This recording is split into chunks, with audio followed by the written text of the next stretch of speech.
भारत में मुसलमान दूसरी बड़ी धार्मिक आबादी हैं। यहाँ करीब 18 करोड़ मुसलमान हैं, जो भारत की कुल जनसंख्या का लगभग 15% है। एक हद तक ये कहा जा सकता है कि भारत का विकास इस बड़े वर्ग को शामिल किए बगैर संभव नहीं है। यही वजह है कि भारतीय संविधान ने अधिकार देते समय बहुसंख्यकों के साथ इस वर्ग का भी खास ध्यान रखा है। संविधान अन्य अल्पसंख्यकों की तरह भारतीय मुसलमान की धार्मिक और सांस्कृतिक पहचान को भी संरक्षित करता है। मुसलमानों के बारे में ये बात काफ़ी मशहूर है कि उनकी जीवन शैली पर इस्लामिक स्कॉलर्स या उलमा का बहुत बड़ा प्रभाव होता है। पूरे समुदाय के भीतर उलमा को विशेष आदर सत्कार से देखा जाता है। कुछ समय पहले राष्ट्रीय राजधानी दिल्ली के इंडिया इस्लामिक कल्चरल सेंटर में आयोजित एक सम्मेलन में राष्ट्रीय सुरक्षा सलाहकार अजीत डोभाल ने भी समुदाय के भीतर उलमा के महत्व को दर्शाया था। डोभाल के मुताबिक उलमा ही सहिष्णुता, सद्भाव और शांतिपूर्ण सह अस्तित्व को बढ़ावा देने में सहयोग को आगे बढ़ा सकते हैं। यूं तो मुस्लिम समुदाय के भीतर बड़ी संख्या में उलमा मौजूद हैं, लेकिन देश में कुछ ऐसे बड़े उलमा भी हैं जो देश के कोने कोने तक अपना असर रखते हैं। ऐसे ही भारत के टॉप उलमा के बारे में जानिए आज की वीडियो में।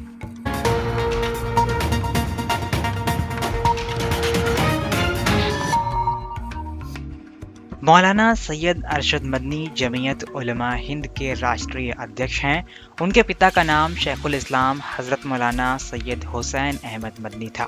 8 फरवरी 2006 को मौलाना सैयद अरशद मदनी को उनके बड़े भाई मौलाना सैयद असद मदनी के बाद जमीयत उलमा हिंद का अध्यक्ष चुना गया था। पिछले साल जुलाई में देवबंद में हुई एक कार्यकारिणी बैठक में उन्हें भारतीय मुसलमानों का अमीरुल हिंद घोषित किया गया था। सड़क से लेकर कोर्ट तक मुसलमानों के नेतृत्व के लिए मौलाना अरशद मदनी हमेशा से मुख्य भूमिका में नजर आते हैं। देश भर के मदरसों पर मौलाना की अच्छी पकड़ मानी जाती है। मौलाना की लोकप्रियता इतनी है कि उनकी एक आवाज़ भारत के कोने कोने से लाखों मुसलमानों को इकट्ठा करने की ताकत रखती है। सरल स्वभाव के मौलाना अरशद मदनी जब बोलते हैं तब देश भर के मीडिया के कैमरे उनकी ओर घूम जाते हैं। इतना ही नहीं, मौलाना के द्वारा दाखिल जनहित याचिकाओं को सुप्रीम कोर्ट भी तवज्जो से सुनता है।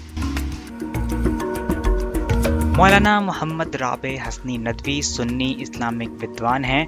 वह भारतीय मुसलमानों के सबसे बड़े संगठन all India Muslim personal law board के राष्ट्रीय अध्यक्ष हैं। मौलाना लगातार 6 टर्म से इस संगठन की अध्यक्षता कर रहे हैं। वह दारुल उलूम नदवतुल उलमा के प्रमुख चांसलर और आलमी राबिता अदब इस्लामी रियाद के कुलपति भी हैं। उनका जन्म 1 अक्टूबर 1929 को यूपी के रायबरेली में हुआ था। मौलाना ने रायबरेली में अपने परिवार मकतब से प्राथमिक शिक्षा प्राप्त की और उच्च अध्ययन के लिए दारुल उलूम नदवतुल उलमा में शामिल हो गए। 1955 में नदवा अरबी विभाग के प्रमुख बनने के बाद 1970 में अरबी संकाय के डीन के सहायक प्रोफेसर बने। 1993 में वह नदवतुल उलमा के कुलपति बने। वहीं सन 2000 में उन्हें नदवा कॉलेज का कुलाधिपति नियुक्त किया गया था। उन्हें अरबी भाषा और साहित्य में योगदान के लिए भारत सरकार द्वारा सम्मानित भी किया जा चुका है। एक बड़े मदरसे का प्रमुख और all India Muslim personal law board के अध्यक्ष की हैसियत से मौलाना की मुसलमानों के एक बड़े वर्ग पर काफी मजबूत पकड़ मानी जाती है।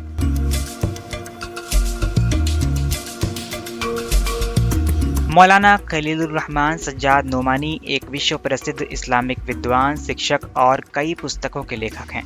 मूल रूप से उत्तर प्रदेश के लखनऊ के रहने वाले मौलाना नोमानी ने नदवा कॉलेज और दारुल उलूम देवबंद से शिक्षा हासिल करने के बाद यूनिवर्सिटी ऑफ मदीना सऊदी अरब से कुरान के अध्ययन में डॉक्टरेट की उपाधि हासिल की है। कुरान और इस्लामिक धर्मशास्त्र में महारत होने के साथ साथ मौलाना आधुनिक शिक्षा पर भी जबरदस्त कमांड रखते हैं। यही वजह है कि देश भर के मदरसों के अलावा अलग अलग कॉलेज यूनिवर्सिटीज में पढ़ने वाले मुस्लिम युवाओं पर मौलाना का खास प्रभाव माना जाता है।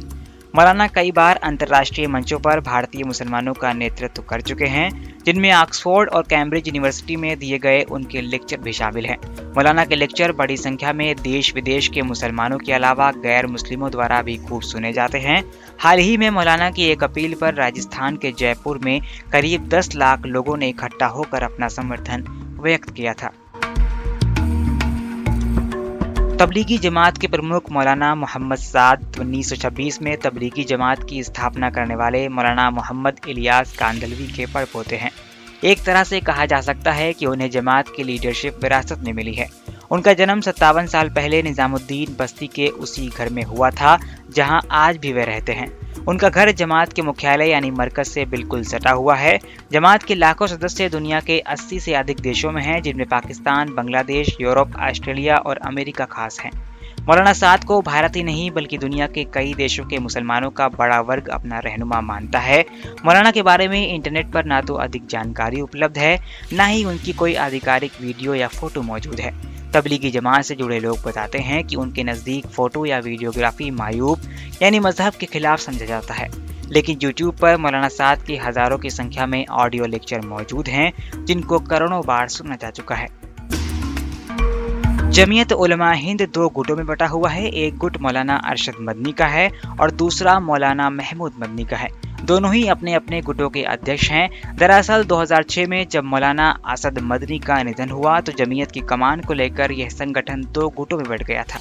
एक की कमान अरशद मदनी के हाथों में आ गई, वहीं दूसरे गुट को मौलाना महमूद मदनी को सौंप दिया गया। हालांकि दोनों गुटों का नेतृत्व अलग अलग हाथों में होने के बावजूद इनके बीच कभी सार्वजनिक तौर पर किसी तरह का बड़ा मतभेद नहीं देखा गया है। दोनों ही संगठन मुसलमानों के सामाजिक, राजनीतिक, आर्थिक उत्थान के लिए काम करते हैं। मौलाना महमूद मदनी जमीयत उलमा का दूसरा सबसे बड़ा नाम है। मौलाना मदनी ने दारुल उलूम देवबंद इस्लामिक मदरसा से पढ़ाई की है। उन्होंने 1992 में ग्रेजुएशन कंप्लीट किया था। ग्रेजुएशन करने के बाद उन्होंने कुछ समय तक अपना बिजनेस भी किया।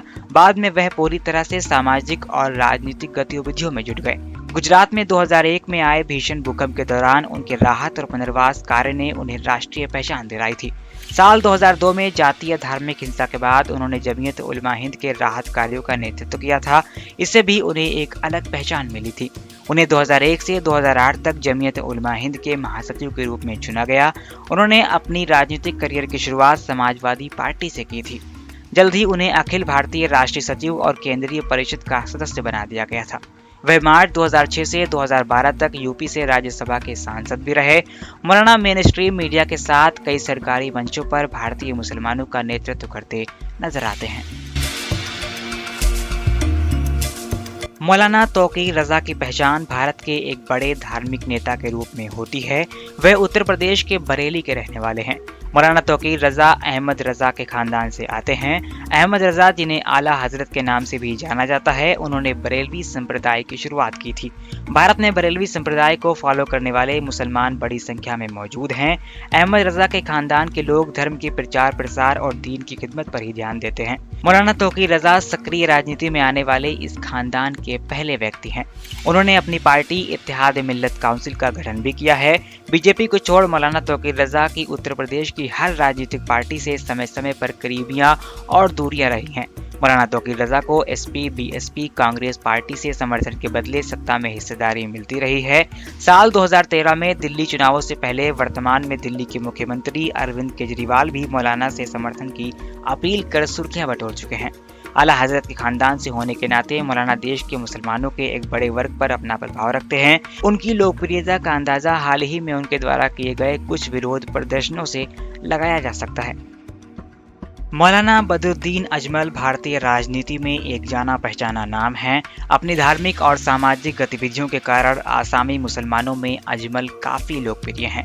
ये लोग उन्हें एक राजनेता के साथ साथ इस्लामिक गुरु के तौर पर भी देखते हैं। बदरुद्दीन अजमल की आर्थिक हैसियत बहुत मजबूत है। वह दुनिया भर में करोड़ों रुपए का इत्र का कारोबार करते हैं। इस समय दुबई समेत खाड़ी के करीब सभी देशों में अजमल के इत्र के बड़े शोरूम हैं। अजमल ने लंदन और अमेरिका के शहरों में अजमल परफ्यूम के आधुनिक शोरूम भी खोल रखे हैं। साथ ही उन्होंने रियल एस्टेट से लेकर चमड़ा उद्योग, स्वास्थ्य सेवाएं, कपड़ा उद्योग और शिक्षा जगत में बड़ा कारोबार फैला रखा है। वर्ष 2005 में विवादित IMDT कानून का विरोध करते हुए उन्होंने राजनीति में कदम रखा था। इसी क्रम में उन्होंने all India United democratic front यानी AIUDF नाम से अलग राजनीतिक पार्टी भी बनाई थी। अब AIUDF असम में बड़ी ताकत बन चुकी है। मौलाना कल्बे जवाद नकवी मजलिस उलमा हिंद के जनरल सेक्रेटरी हैं। शिया समुदाय के भीतर मौलाना अपनी मजबूत पहचान रखते हैं। मौलाना की निजी जिंदगी के बारे में नेट पर कुछ भी उपलब्ध नहीं है। हालांकि अलग अलग राजनीतिक सामाजिक मुद्दों पर की गई मौलाना की टिप्पणियां हमेशा सुर्खियां बटोरती हैं। मौलाना का वर्तमान भाजपा सरकार के प्रति नरम रवैया उन्हें बाकी के उलमाओं से अलग पहचान दिलाता है।